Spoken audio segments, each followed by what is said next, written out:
उत्तर प्रदेश के पूर्वांचल में ही सबसे पहले माफियाओं और गैंगस्टर्स का चलन शुरू हुआ, जो बाद में पूरे यूपी में फैला।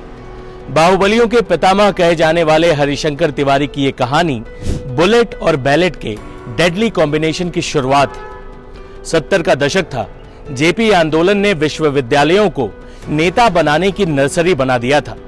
छात्र राजनीति से सियासत में आने वाले हरिशंकर तिवारी की कहानी सुनने से पहले यह जानना जरूरी है कि उत्तर प्रदेश में सबसे पहले माफिया शब्द का इस्तेमाल हरिशंकर तिवारी के लिए ही किया गया था।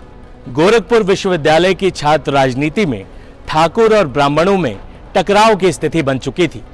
दरअसल गोरक्ष पीठ के समर्थन के बिना गोरखपुर में राजनीति करना संभव ही नहीं था। गोरक्ष पीठ में महंत हमेशा क्षत्रिय ही बनते थे। ऐसे में हरिशंकर तिवारी उभरे, जिन्होंने गोरक्ष पीठ के आगे समर्पण करने से इनकार कर दिया और जल्द ही ब्राह्मणों के नेता बन बैठे। हरिशंकर तिवारी का तिवारी हाता उस दौर में बहुत मशहूर था, जहां बाबा हरिशंकर तिवारी कई मामले ऑन द स्पॉट सुलझाते थे। लेकिन गोरखपुर यूनिवर्सिटी में राजपूतों की तरफ से वीरेंद्र शाही थे, जिन्हें गोरक्ष पीठ का आशीर्वाद भी प्राप्त था। वीरेंद्र शाही और हरिशंकर तिवारी के बीच छात्र राजनीति से जो अदावत शुरू हुई, उसे पूर्वांचल अगले कई सालों तक झेलने वाला था। वहीं उत्तर प्रदेश सहित हिंदी बेल्ट की राजनीति भी बदलने वाली थी। ब्राह्मण ठाकुर संघर्ष में दोनों अपने गुटों के अगुवा बन गए। गोरखपुर उत्तर रेलवे का मुख्यालय था, लिहाजा रेलवे टेंडर हासिल करने के लिए माफियाओं में होड़ लग गई। तिवारी गैंग और शाही गैंग के गैंग वॉर से पूर्वांचल दहल उठा।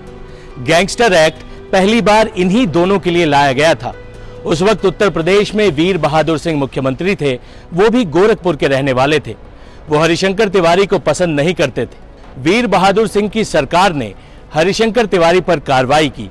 हत्या की साजिश, लूट, अपहरण जैसे कई मुकदमे तिवारी पर लादकर उन्हें जेल में बंद कर दिया गया।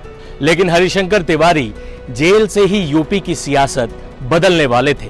1985 में हरिशंकर तिवारी जेल से ही चिल्लूपार विधानसभा से चुनाव लड़े और जीते भी।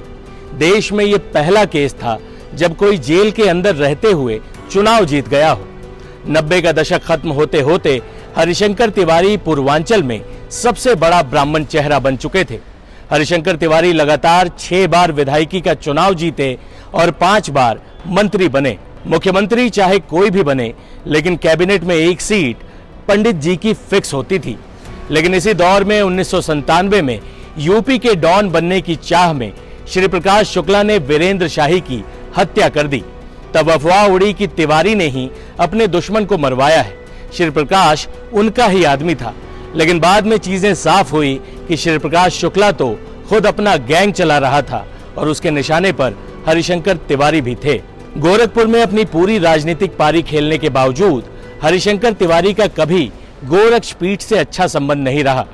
2007 में चुनाव हारने के बाद हरिशंकर तिवारी राजनीति से दूर हो गए।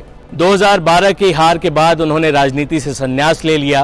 5 अगस्त 1935 को जन्मे वयोवृद्ध हरिशंकर तिवारी 88 साल की लंबी उम्र जीकर इस दुनिया को अलविदा कह चुके हैं। उन्होंने यूपी में माफिया राज की शुरुआत से लेकर उसका अंत तक देखा।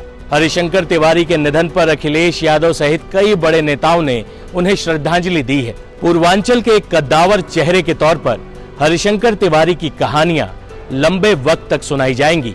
इस तरह की तमाम वीडियोस, देश दुनिया की सारी खबरों के लिए आप जुड़े रहें टाइम्स नाउ नव भारत के सभी डिजिटल प्लेटफॉर्म्स के साथ। धन्यवाद।